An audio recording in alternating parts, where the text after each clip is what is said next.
Tiga prajurit TNI yang bertugas sebagai penjaga perdamaian di Lebanon gugur akibat ledakan di sektor timur Lebanon.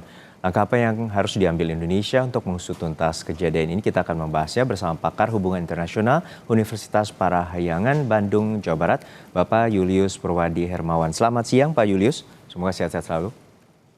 Selamat siang Mas, sehat Ya, juga di sana. Pak Julius, kita mengetahui bahwa sisi Lebanon ini merupakan sisi yang juga eskalasinya meningkat sejak 2 Maret lalu pasca serangan ataupun perang antara Amerika Serikat Israel dengan Iran. Dan saat ini adalah Peacekeeping Force atau Indonesia juga memiliki tugas di UNIFIL untuk menjaga perdamaian. Dan 3 prajurit TNI ini gugur. Untuk saat ini sebenarnya seperti apa proses investigasi dan berapa lama sebenarnya proses investigasi ini dapat dilakukan untuk mengetahui penyebab dari asal muasal serangan dan juga dugaan apakah Israel ataupun Hezbollah yang terlibat. Ya, kita tidak bisa memastikan berapa lama investigasi dibutuhkan. Tetapi dari UNIFIL kan memberikan update ya setiap waktu itu progres dari investigasi yang sedang mereka lakukan di lapangan. Dan bahkan UNIFIL juga mengimbau kepada informan gitu yang ada di daerah sekitar itu menyampaikan kepada UNIFIL gitu, pada tim investigatornya gitu. Nah, ini tentu saja akan membantu gitu. Tetapi saya juga bisa sampaikan bahwa sumber kan bisa macam-macam ya Mas ya. Bisa juga wartawan, jurnalis gitu. Jurnalis kadang-kadang lebih cerdas ya dalam melakukan investigasi. Dan salah satu sumber dari jurnalis bahkan menyatakan bahwa proyektil yang mengena di anggota TNI kita gugur pertama kali itu dari alat tempurnya Israel. Israel membantah itu, Israel juga menekankan bahwa sedang melakukan investigasi menyeluruh gitu ya.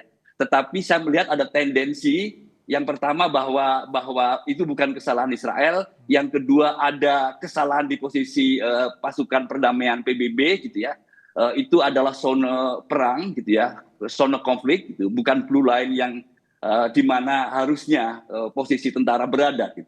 Nah, kembali ke pertanyaan berapa lama, tentu saja akan sangat tergantung pada bagaimana proses dan seberapa banyak orang mau berbicara secara terbuka. Begitu Mas. Ya, Pak Yus, untuk saat ini sebenarnya kalau misalnya melihat ada temuan-temuan dan juga mungkin ini masih dalam bukti awal, tapi apa yang bisa dilakukan oleh pemerintah Indonesia untuk menekan PBB untuk mengungkap dari kejadian ini? Ya, yang sudah dilakukan oleh Pak Menlu kan menyampaikan kutukannya gitu, lalu kemudian menuntut investigasi penuh gitu ya, lalu kemudian juga meminta deeskalasi. Dan menurut saya itu sangat normatif ya, sangat retorik gitu ya, dan itu memang biasa dilakukan oleh negara lain. Dan normatifnya itu bahkan kesannya bahwa kita tidak menghargai 3 jiwa anak bangsa yang meninggal yang sedang menjalankan mandat konstitusional gitu. Seharusnya lebih keras lagi daripada itu gitu.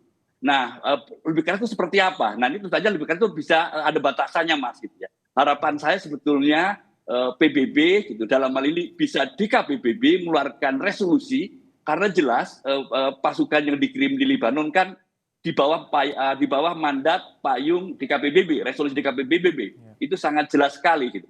Dan ada pelanggaran yang dilakukan oleh Israel. Tentu saja nanti berbasis hasil investigasi seperti apa gitu. Itu yang pertama.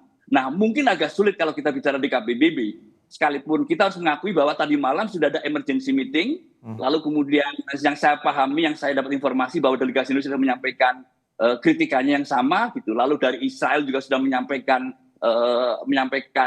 berbagai macam kondisi, termasuk yang saya sudah cerita tadi gitu ya, termasuk Israel memblaming PKO yang dan termasuk juga di antaranya adalah ini yang dilakukan oleh Israel adalah respon terhadap Libanon. Ya, jadi harus salahkan Libanon dalam hal ini gitu. Nah, itu satu ya, di DKPBB kita berharap pada resolusi. Lalu kemudian kalau DKPBB agak sulit, mungkin kita bisa berharap dari Majelis Umum PBB menyelenggarakan juga emergency meeting, lalu mengeluarkan resolusi, mengutuk. Setidaknya sampai di situ, setidaknya gitu. Tentu saja harus lebih dari itu, lebih dari situ gitu. Tapi paling tidak sekedar menyampaikan di media sosial berbahasa Indonesia, sekalipun dikutip di beberapa media internasional, lalu kemudian selesai gitu ya. Yang lain Mas, saya juga berharap presiden, ini anak bangsa loh ya, gitu. Anak bangsa itu sangat serius ya. Saatnya presiden bukan sekedar di Instastory gitu ya, menyampaikan bela sungkawa gitu, tapi juga bereaksi yang lebih tegas lagi, lebih keras lagi gitu, secara formal. Lalu kemudian bisa juga menelpon Donald Trump sebagai ketua BOP gitu ya. Kalau karena menelpon dari Israel kan tidak mungkin ya. Lalu Donald Trump lalu sampaikan kekecewaan Indonesia terhadap perilaku Israel. Itu Mas yang seharusnya Indonesia lakukan supaya lebih keras lagi. Ya, Pak Julius, bahwa Sekjen PBB juga menyatakan bahwa ini merupakan pelanggaran serius pada hukum humaniter internasional dan juga bisa mengacu pada kejahatan perang. Untuk saat ini, apakah bila dengan temuan bukti awal ini terbukti penyerangan dilakukan oleh Israel, apakah ini bisa menjadi kesempatan Indonesia menarik diri dari Board of Peace? Ya, apakah jadi kesempatan? Yang pasti yang saya harus sampaikan adalah pertimbangan kembali dan sampaikan secara publik. Dan itu salah satu bentuk reaksi yang sangat keras bahwa Indonesia mempertimbangkan kembali keanggotaannya di dalam BOP.